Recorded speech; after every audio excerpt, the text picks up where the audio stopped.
kay General Romeo Browner. Ang sabi niya, hindi kami bulag, hindi kami pipi, hindi kami bingi. Pero kakampi mo yung nagpapahirap sa taong bayan. Pinoprotektahan mo yung nagpapahirap sa taong bayan. Hindi ko na po pahabain. Nasabi na nila lahat ng problema ng bansa, hindi na natin kailangang ulit-ulitin pa. Kahit maliliit na bata, nakakaranas ng hirap. Kaya ako nandito, isa lang ang iniisip ko. Ang pambayad sa Meralco! Nag-times 2! Dagdag pa ng maraming bat. Kinaltasan na sahod. May bat pa sa lahat ng bilihin. Hanggang mamatay ka, darating ang oras. Lahat ng galaw mo, may bat. Salamat!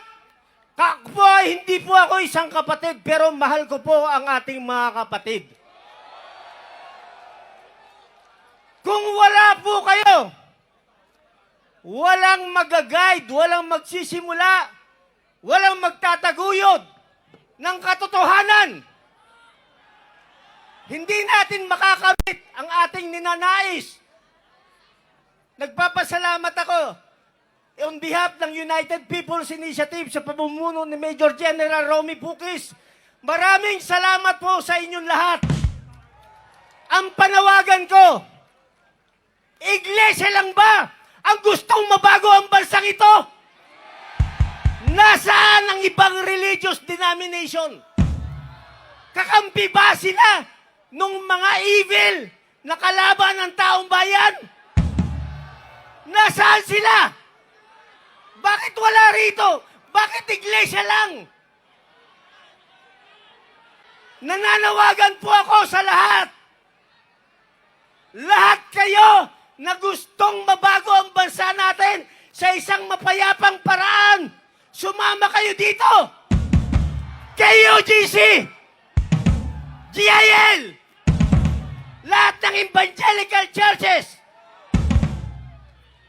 CBCP, question mark.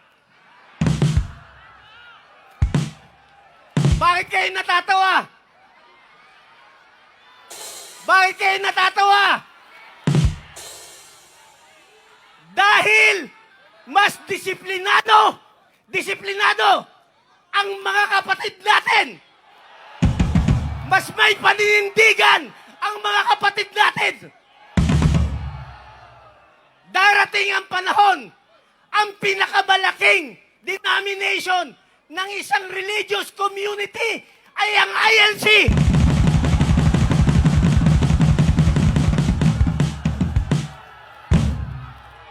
Kung wala po kayo rito, walang magsusulong at lalaban sa evil system. Lahat bumibiktima sa atin. Huling salita ko po, panawagan sa ating mga kapatid na kapulisan. Hindi po natin sila kalaban. Nag-oobserba ako rito. Ateis po sila sa inyo, ateis. Sabay kumakain ng fishball, sabay natutulog dyan, sabay kumakain. Ateis sila. Dahil alam nila, pag ang kumilos ang iglesia, mapayapa.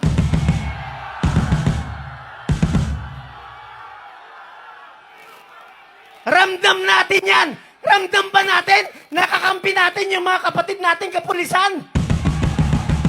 Maraming salamat, General San Diego, sir, ang ating head ng DPOS. Maraming salamat, General Silvio, ang ating QCPD. Maraming salamat po sa inyo lahat. Huling panawagan ko kay General Romeo Browner. Ang sabi niya, hindi kami bulag, hindi kami pipi, hindi kami bingi. Pero kakampi mo yung nagpapahirap sa taong bayan. Pinoprotektahan mo yung nagpapahirap sa taong bayan. At ayaw raw ninyang sumali sa politika. Yun ang sabi niya. Ayaw kong sumali sa politika ang AFP. Eh, ang gumagamit sa kanila, mga politikong siraulo eh. Bakit di tayo mananawagan sa kanila? Kung hindi na natin maasahan ang executive branch at hindi na natin maasahan ang legislative branch at hindi na rin natin maasahan ang judiciary, ang tagal nilang maglabas ng mga resolusyon. Kawawa taong bayan. Resolusyon kay Bato, TRO, hindi mailabas. Bakit? Pag nagbigay sila ng TRO, inamin nila na mali yung ginawa nila kay PRRD.